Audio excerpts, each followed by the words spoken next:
അതെ, ആരെയാ വേണ്ടത്? I want baby. ബേബിയോ? നിങ്ങളാരാ? ഞാൻ രമേശ്. രമേശോ? വിളിക്കാം. ബേബി നിനക്ക.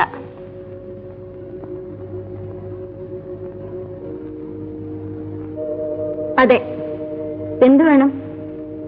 ഇല്ല രമേശ്, എനിക്ക് നല്ല സുഖമില്ല. ഞാൻ വരില്ല. ഇന്ന് മാത്രമല്ല, ഇനി ഒരിക്കലും ഞാൻ ക്ലബ്ബിൽ വരില്ല.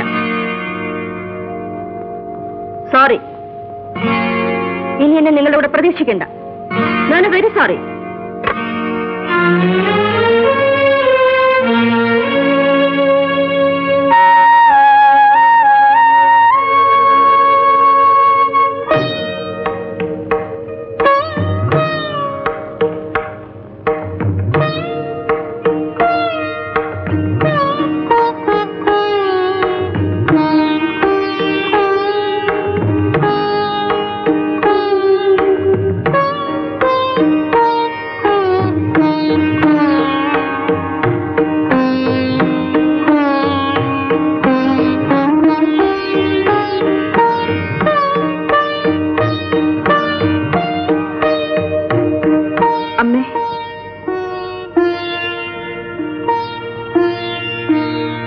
ഞാൻ എൻ്റെ ഒരു കൂട്ടുകാരുടെ വീട്ടിൽ പോവുകയാണ്.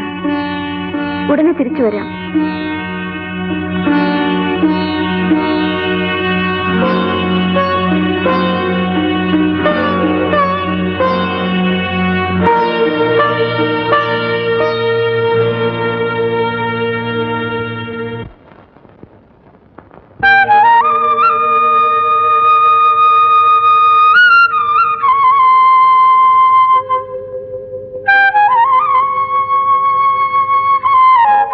പരിസിദ്ധയ്യ, ഈശ്വരൻ എന്റെ പ്രാർത്ഥന കേട്ടോ? മനസ്സ് നൊന്ത് പ്രാർത്ഥിച്ച ഭഗവാൻ കേൾക്കും കൊച്ചമ്മേ. ഇതാ എന്നെ സഹായിക്കാൻ ദൈവം അയച്ചു തന്നതാണ്. സ്വന്തം ജീവൻ പണയപ്പെടുത്തിയിട്ടാണ് ഇവൻ ഞങ്ങളുടെ കൂടെ നിൽക്കുന്നത്. കൊച്ചമ്മയ്ക്ക് ഇവരെ അറിയില്ല അല്ലേ? സിദ്ധയ്യന് ഇവനറിയാമോ? ഞാനാണ് കൊച്ചമ്മ ഇവനെ അങ്ങോട്ട് അയച്ചത്. എന്ത്? ഇവൻ എന്റെ മകനാണ്. അതെ കൊച്ചമ്മ, ബേബി കുഞ്ഞിനോടൊപ്പം ആ വീട്ടിൽ കളിച്ചു വളർന്ന എന്റെ മകൻ.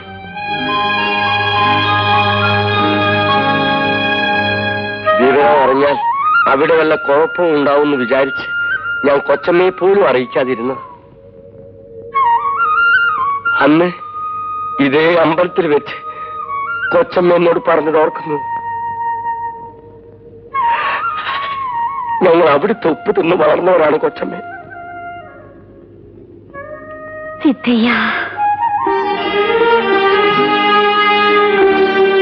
കൊച്ചമ്മ സമാധാനമായിട്ട് പോണം. വരൂ കൊച്ചമ്മ.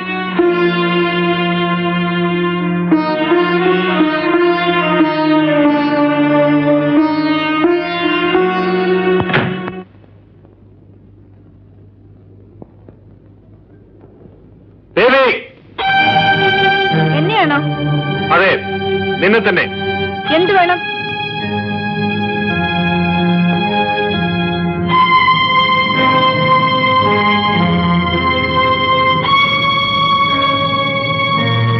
ഈ നിന്റെ പോക്ക് എനിക്കത് രസിക്കുന്നില്ല, പറഞ്ഞേക്കാം.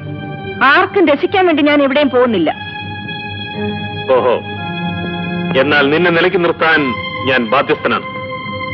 പെട്ടെന്ന് ഇങ്ങനെ ഒരു ബോധമുണ്ടാകാൻ കാരണം? നീ എല്ലാം മറക്കുന്നു, അതുകൊണ്ട്. ഞാനൊന്നും മറന്നിട്ടില്ല. മറക്കുന്നു നീ ആരാണെന്ന്. ഞാൻ ആരാണെന്ന് മാത്രമല്ല, നിങ്ങൾ ആരാണെന്നും ആരായിരുന്നുവെന്നും എനിക്കറിയാം. ബേബി,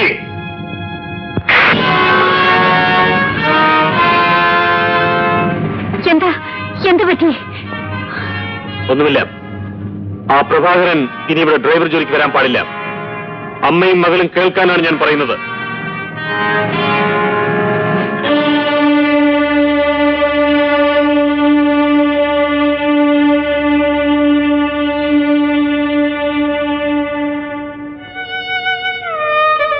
ബേബി, ആപത്ത് വിലയ്ക്ക് വാങ്ങണ്ട. അവനെ ഇവിടെ നിന്ന് പറഞ്ഞയച്ചേക്ക്.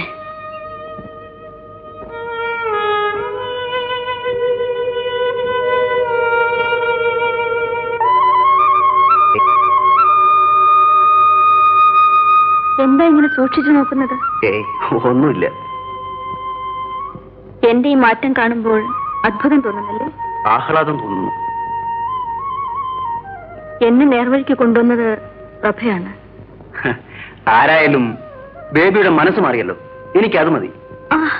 ഞാൻ ഇപ്പോൾ ഇങ്ങോട്ട് വന്നത് എന്തിനാണെന്ന് പറഞ്ഞില്ലല്ലോ. എന്തിനാണ്? പ്രഭയെ ജോലിയിൽ നിന്ന് പിരിച്ചുവിട്ടിരിക്കുന്നുവെന്ന് അറിയിക്കാൻ. എന്ത്? അതെ. കാരണം? കാരണം അല്പം വിശദീകരിച്ച് പറയാനുണ്ട്.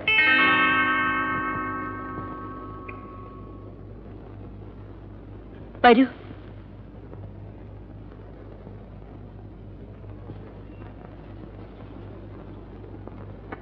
നിൽക്കട അവിടെ.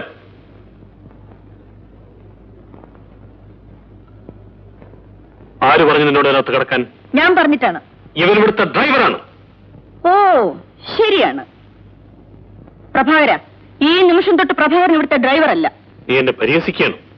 അല്ല, ഇന്നു മുതൽ പ്രഭാകരൻ നമ്മുടെ അതിഥിയാണ്. പ്രഭാകര, ഇരിക്കണം. ബേബി, ബാക്കി കൂടെ കേട്ടോളൂ. ഞങ്ങൾ വിവാഹിതരാകാൻ പോവുകയാണ്.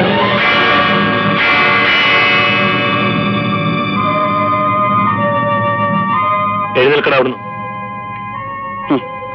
എന്നോട് ഇവിടെ ഇരിക്കാൻ പറഞ്ഞത് ആരാണെന്നറിയാമോ?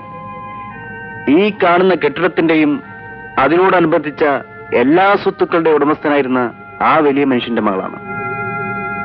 അതുകൊണ്ട് ഞാൻ എഴുന്നേറ്റ് കൂടാ. പട്ടി, അയാളെ തൊട്ടുപോകരുത്. ശരി, ഞാൻ ജീവിച്ചിരിക്കുമ്പോൾ നീ കേവലം ഒരു ഡ്രൈവറെ സ്വീകരിക്കുമെന്നോ? എന്താ പറഞ്ഞത്? കേവലം ഒരു ഡ്രൈവർ അല്ലേ? നിങ്ങൾ മുമ്പ് ആരായിരുന്നെന്ന കാര്യം മറക്കരുത്. ഒരു കുതിരക്കാരനായി വന്ന് നിങ്ങൾക്ക് ഇത് ചോദിക്കാൻ എന്താ യോഗ്യത? എന്റെ യോഗ്യത കാണിക്കാൻ ഇടവരുത്തരുത്. ഇറങ്ങുവഴിയിൽ. മനസ്സില്ലെങ്കിലോ? എടേ പയ്യൻ, നീ എന്നെ ശരിക്കും മനസ്സിലാക്കിയിട്ടില്ല. നിങ്ങൾ എന്നെയും ഞാനാരാണെന്നറിയാമോ? നിങ്ങൾ ഈ സ്ഥാനത്ത് നിന്നുകൊണ്ട് എന്നോടിത് പ്രസംഗിക്കാനിടയാക്കിയ ഒരു മനുഷ്യനുണ്ടല്ലോ. നിങ്ങൾക്കിവിടെ കുതിരക്കാരന്റെ ജോലി വാങ്ങിച്ചു തന്ന മനുഷ്യൻ. ഞാൻ അയാളുടെ മകനാണ്.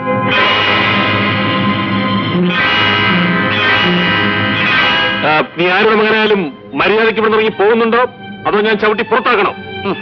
എന്റെ അച്ഛനെ ചവിട്ടി പുറത്താക്കി അതേ കാലുകൊണ്ട് തന്നെ ആയിരിക്കും. നീ എന്നോട് പകരം ചോദിക്കാൻ വന്നിരിക്കുകയാണ്. അതിനും കൂടിയാണെന്ന് വെച്ചോ.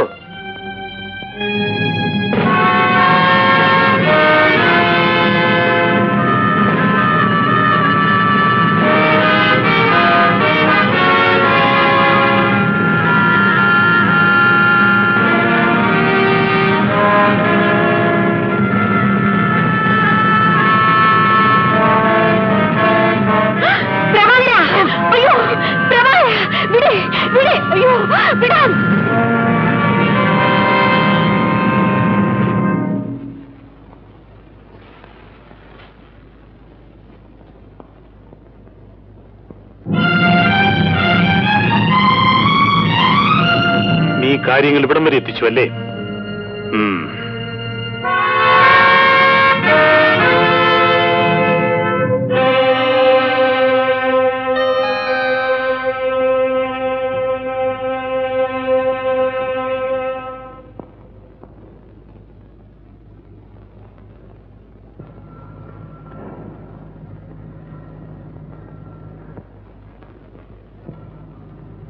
അമ്മ വിഷമിക്കരുത്.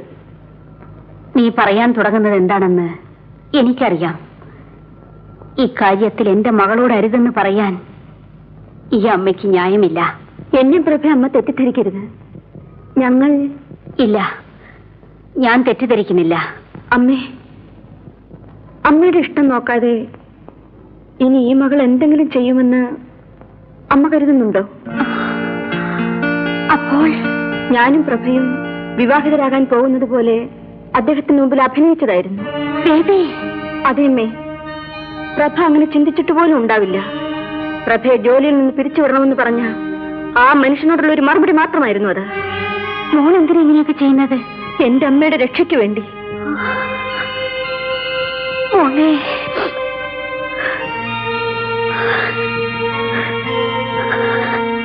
ഞാൻ അമ്മയെ വളരെയേറെ വേദനിപ്പിച്ചു.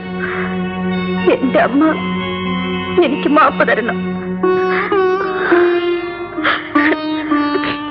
മോളെ, എന്റെ മോളെ, എന്റെ മോളെ.